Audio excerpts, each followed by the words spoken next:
देवी थी वैराग्यवती। वैराग्यवती जो है उसने जीवन में गुरु नहीं बनाए। राजकुमारी थी, अपने महल में रहती थी, रात्रि की वेला में महल के बाहर घूम रही थी और मन में यही विचार कर रही थी कि कोई ऐसा गुरु मिल जाता जो हमें भगवान के चरणों से जोड़ देता। ऐसा कोई गुरु मिल जाता तो बड़ी कृपा थी।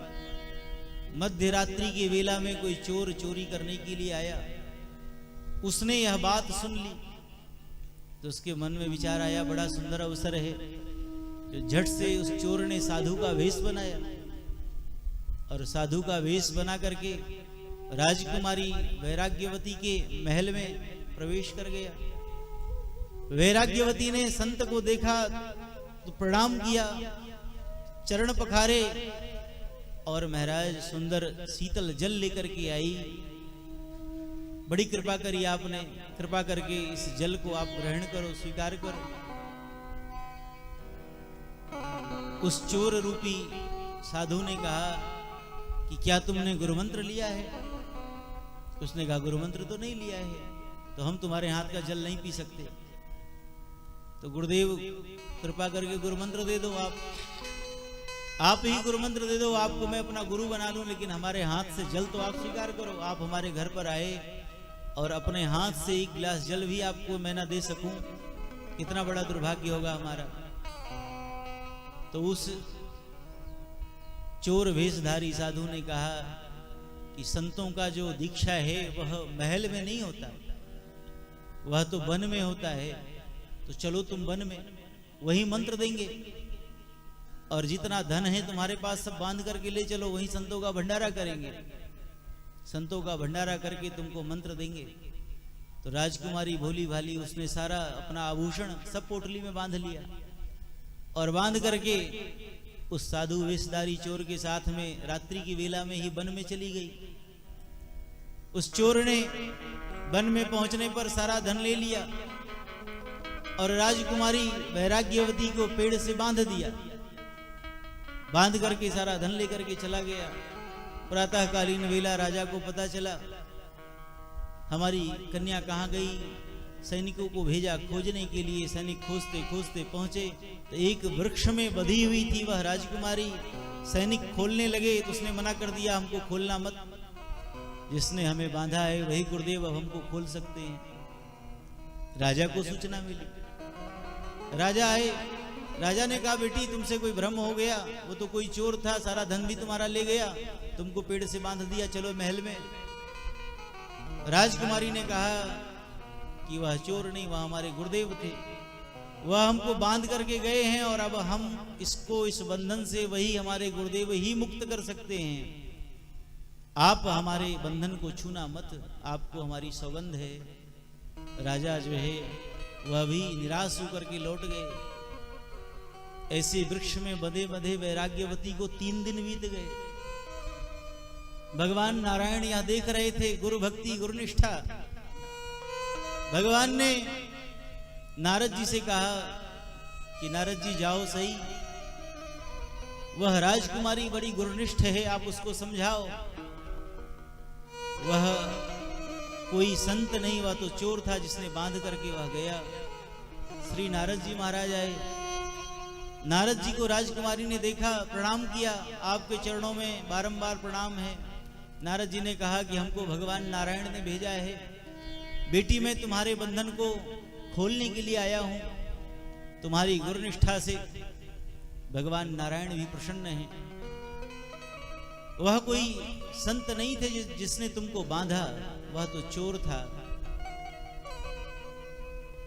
वैराग्यवती ने कहा कि गुरुदेव आपके चरणों में प्रणाम है, लेकिन कृपा करके आप हमको इस बंधन से मुक्त नहीं कर सकते। जिस गुरुदेव ने हमको इस बंधन में बांधा है, अब तो इस बंधन से वही मुक्त करेंगे। और इस प्रकार से नारद जी को भी निराश करके भेज दिया उसने। अब भगवान से नहीं रहा गया तो स्वयं चतुर्भुज भगवान नारायण उसके समक्ष प्रकट हो गए गुरु भक्ति से। बोलिए चतुर्भुज नारायण भगवान की जय हो। भगवान नारायण प्रकट हुए उसने भगवान के चरणों में प्रणाम किया, उस पेड़ से बधे बधे।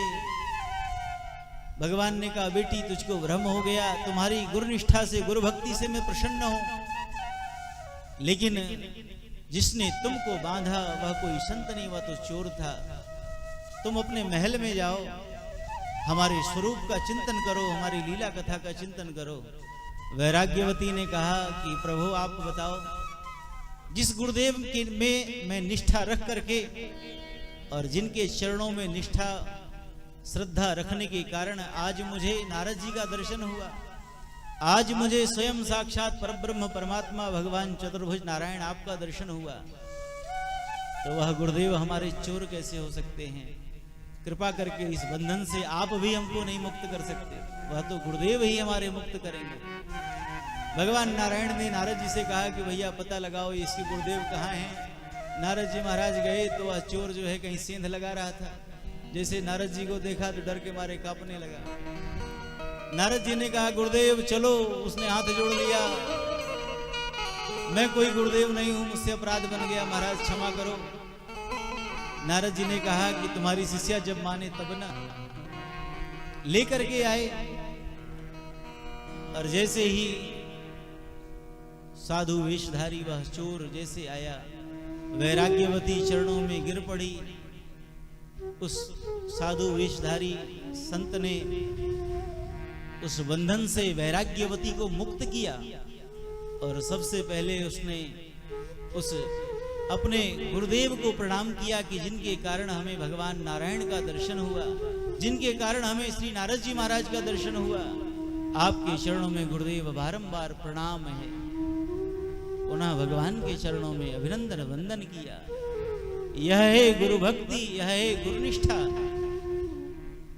आज भगवती माता पार्वती के मन में कैसी दृढ़ निष्ठा है नारद जी के वचनों के प्रति। कहती हैं कि हे सप्तर्षियों, हमारे गुरुदेव ने जो कुछ कहा वह सत्य ही कहा है। अगर आप हमें प्रथम मिलते तो आपकी बात को मैं अवश्य मान लेती और आपकी बात को अंगीकार करके मान करके मैं भगवान नारायण के प्रति भक्ति भाव रखती।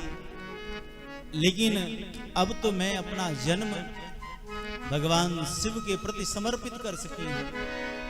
यह जीवन, यह जन्म भगवान शिव के चरणों में समर्पित है, इसलिए अब आपका उपदेश व्यर्थ है।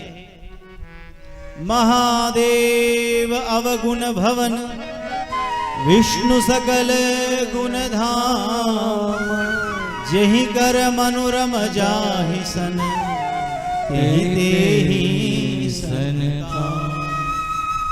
अब तो हमारा मन भगवान शिव के चरणों में रम गया है, इसलिए आप अब कृपा करके